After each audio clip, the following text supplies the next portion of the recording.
vendo, Paulinho? Tá falando que ele é o multi-homem, né? Agora, minha gente, vamos lá. O programa hoje está maravilhoso. No Papo Reto, fala do seguinte tema: racismo e saúde mental. Por isso, antes da gente falar, nós vamos chamar aqui o nosso querido Gabriel Monteiro, mas antes eu gostaria que você prestasse atenção nesse VT sobre o assunto. Dá uma olhadinha.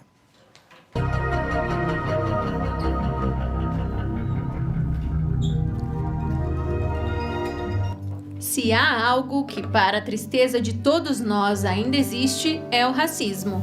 A ideia de uma etnia superior a outra, infelizmente, ainda é propagada por indivíduos preconceituosos que apenas atrasam a evolução da sociedade. Claro que, além de um problema social, o racismo acarreta em inúmeros problemas para a pessoa que sofre por conta da humilhação e da vergonha que o ato provoca. Muitos acabam tendo a saúde mental afetada, causando muitas vezes ansiedade e estresse, entre outros sentimentos. Isto costuma acontecer pois a vítima acaba tentando por muitas vezes adivinhar o que o outro cidadão vai dizer ou qual será a sua atitude perante determinada situação. No Papo Reto de hoje, vamos entender como o racismo pode afetar a saúde mental das pessoas. Acompanhe. Minha gente, é um assunto aí antigo, um dos mais antigos que existe e ainda parece estar sempre atual, né? Infelizmente.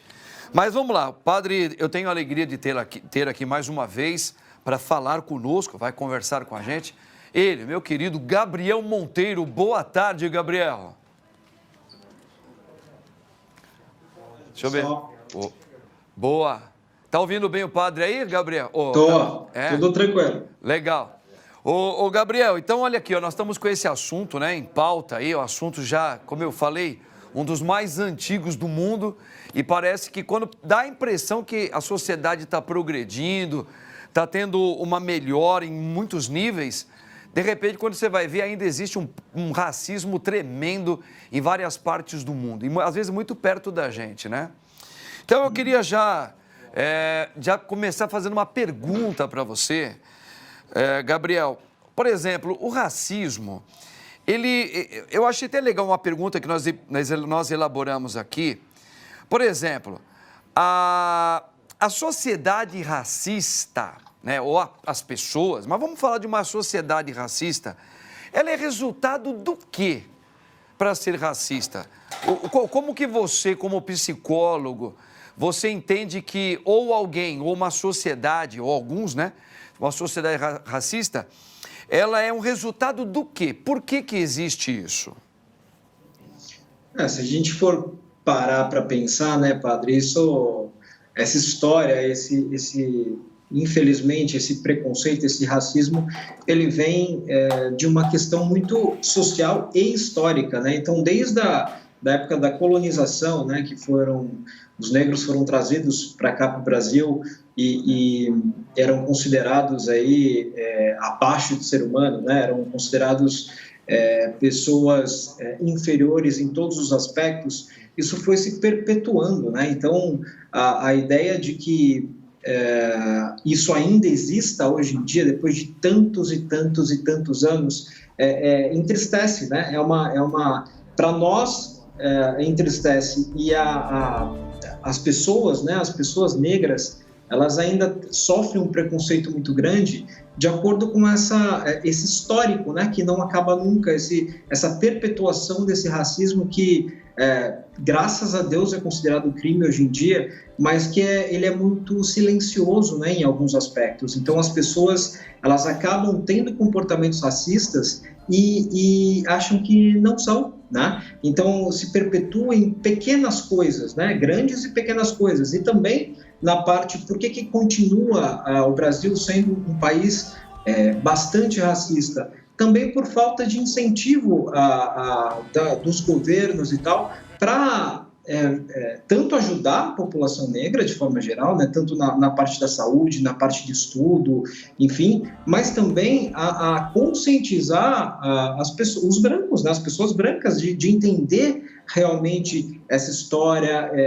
as dificuldades. Então, trazer esse entendimento para as pessoas para terem comportamentos melhores, né, entenderem de uma forma muito mais consciente a história e todo o sofrimento e toda a dor que a população negra passa, né? Sempre passou. É verdade.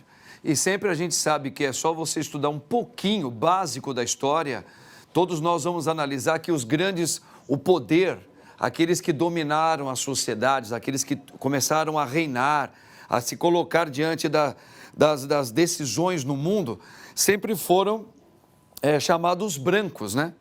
Então, eles se acham superiores, sempre se acharam superiores a toda a raça humana, né? Quer dizer, o ser humano, ele é independente da sua cor, não é? Independente de onde ele nasceu. Porém, só que os que dominaram até hoje o mundo foram sempre essas pessoas que começaram na Europa, de pele clara, às vezes dos olhos claros, e foram imperando no mundo. Então, quando você vê um ser humano que ele é de uma cor, de uma pele afrodescendente, alguma coisa, sempre é visto, né, como uma coisa rebaixada, como nem se fosse um ser humano. E isso ainda respinga, né, em todas as nações do mundo inteiro. Agora, uma pessoa que ela é levada pelo racismo de alguém, né, um irmão nosso afrodescendente, quais seriam as sequelas que ficam dentro da cabeça de uma pessoa que ela é zoada porque ela é negra ou porque ela é diferente? Quais são as sequelas psicológicas que isso ocasiona? Legal. E só para deixar bem claro essa sua última fala, né, padre, para reforçar ainda, sim, o entendimento de que o racismo ele não é não se pode levar o racismo só por um aspecto biológico ou fenotípico, né? Sim. Mas sim, ele tem que ser entendido, compreendido como uma questão realmente de uma dimensão tanto histórica quanto social, né? Então é muito mais profundo, sim, do que simplesmente a cor da pele e tudo mais, né? Agora, dentro do que você perguntou, né, padre, assim, quais são as questões emocionais que o racismo gera, né, na pessoa que sofre o preconceito, são devastadores, né? Então, assim, se a gente for parar para refletir, o racismo ele acaba sendo tão terrível de forma geral, sim, que ele impede a pessoa de ter uma construção saudável do próprio eu, né? Ou seja, ela fere, ela quebra a autoimagem da pessoa, né? Então, isso afeta diretamente, né, o emocional a princípio, então gera emoções, que são emoções geralmente relacionadas à tristeza, raiva ou até medo, né, de alguma forma. E aí essas emoções, elas geram sentimentos, né, porque vem todo um processo cognitivo que vai gerar o sentimento. E aí esses sentimentos são relacionados a baixa autoestima, né, a inferioridade, processos de vergonha, de culpa, gera muita angústia, né? Gera insegurança. Então, assim, de uma forma geral, gera uma cobrança excessiva em relação à própria pessoa, né? Então, isso tudo faz o quê? Faz com que a pessoa ela não dê e não atinja todo o potencial que ela tem, que ela pode atingir, né? E mais importante, esse sentimento de inferioridade acaba deixando ela afastada de processos positivos para ela, né? Então ela cada vez mais vai se fechando, e aí chega ao ponto, padre, de eu já ter atendido pessoas aqui com essa questão, de gerar transtornos de ansiedade,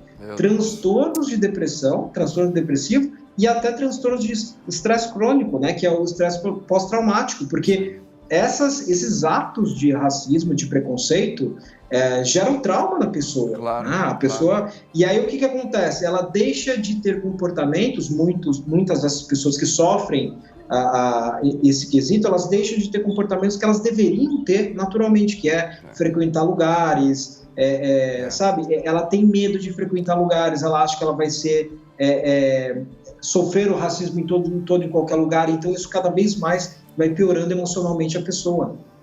Entendi.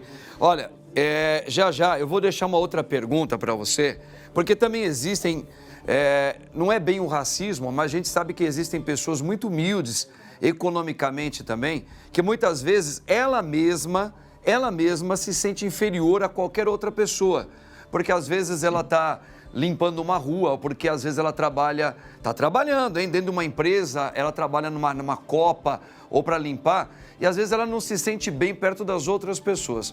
O próprio ser humano de uma descendência afrodescendente, né? Às vezes ele próprio ou ela própria também sente por talvez um trauma histórico, um certo repúdio. E às vezes ninguém está repudiando ela, mas ela toda vez que ela se sente machucada, ela fala, só porque eu sou negro? Então eu queria depois fazer uma pergunta sobre essas questões com você. Mas espera um pouquinho só, porque chegou uma rainha aqui, uma rainha maravilhosa. Espera um pouquinho só, Gabriel.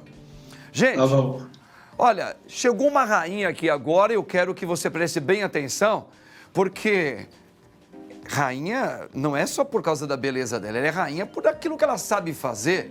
Rainha primeiro como mãe, que é uma super mãe aí, hein? Esposa, amiga, mulher, carinhosa. Ela é rainha nisso aí, olha, é rainha dessas composições. Mas o padre está conversando aqui, ó, com o Gabriel, psicólogo, e nós estamos falando sobre essa questão do racismo, né? E as consequências como na saúde mental. Então, vamos lá. Ô, Gabriel, deixa eu dar um exemplo para você, para a gente recapitular aquela pergunta, né? Aconteceu já comigo, né? Assim, outro dia eu estava na paróquia onde estou, uma pessoa, uma mulher, muito bacana.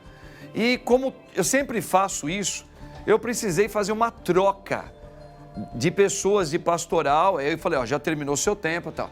E quando eu precisei fazer essa mexida, eu precisei mexer com esta mulher também. E no primeiro momento ela teve uma reação de tipo assim, bem negativa. Ah, o senhor me tirou, o senhor, né? Quer dizer, eu coloquei. Passou um tempo, tirei, dei oportunidade para outras pessoas também. E ela respondeu, não diretamente para mim, mas indiretamente, só porque eu sou morena, eu sou afrodescendente. Quer dizer, claro que não tem nada a ver, eu a chamei. Então a gente percebe que muitas pessoas, talvez por esse trauma histórico, geopolítico que está por trás, etc. e tal, às vezes o ambiente muitas vezes não está desfavorável a ela, muito pelo contrário. Só que quando vem alguma coisa contra, as próprias pessoas podem também ter um racismo, ou não sei se essa é a palavra, ou se defender por causa de um racismo de uma história passada. Isso acontece tanto com pessoas muito pobres, às vezes, ou como pessoas assim.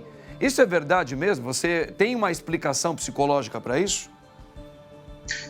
É verdade, sempre colocando em jogo, né, o fato de que realmente o racismo ele existe, ele está totalmente na sociedade, né? Então não dá para falar que isso é coisa da cabeça das pessoas e tal. Agora, nesses casos, padre, o que acontece é aquilo que eu falei, né? Uma das questões que gera o fato do racismo acontecer, ou até mesmo os familiares daquela pessoa terem sido vítimas de racismo, é o fato de começar a ter tanto uma baixa autoestima e um sentimento de inferioridade, né? Uma insegurança pelo processo em si, né? E pela vivência negativa, de alguma forma, que ela acaba ficando na defensiva o tempo todo, né? E aí, quando a pessoa está na defensiva o tempo todo, o que acontece? Ela acaba interpretando algo que pode não ter sido realmente o que ela imagina. Imagina que assim, padre, isso serve para qualquer tipo de situação dentro de uma terapia, né? Mas considerando a forma de pensar, né? Quando você está muito negativo ou com pensamentos relacionados a algo muito negativo e tal, você tem uma tendência a filtrar muito isso e a entender qualquer tipo de comportamento como aquele comportamento padrão, né? E aí você toma isso como algo contra teu caráter ou contra algo relacionado a você, né? Sim. Mas isso é muito comum, é mais comum quando a pessoa já está num processo debilitado emocionalmente, e aí isso gera uma baixa autoestima e um sentimento de inferioridade, que aí faz com que a pessoa tome tudo para si, né? E aí acabe até exagerando em algo que talvez não tenha sido um comportamento racista. Gabriel, sim, só para fazer aquele fechamento, a gente já até estourou nosso tempinho, mas quais seriam os caminhos dentro da psicologia para fazer um tratamento? Tem tratamento para isso,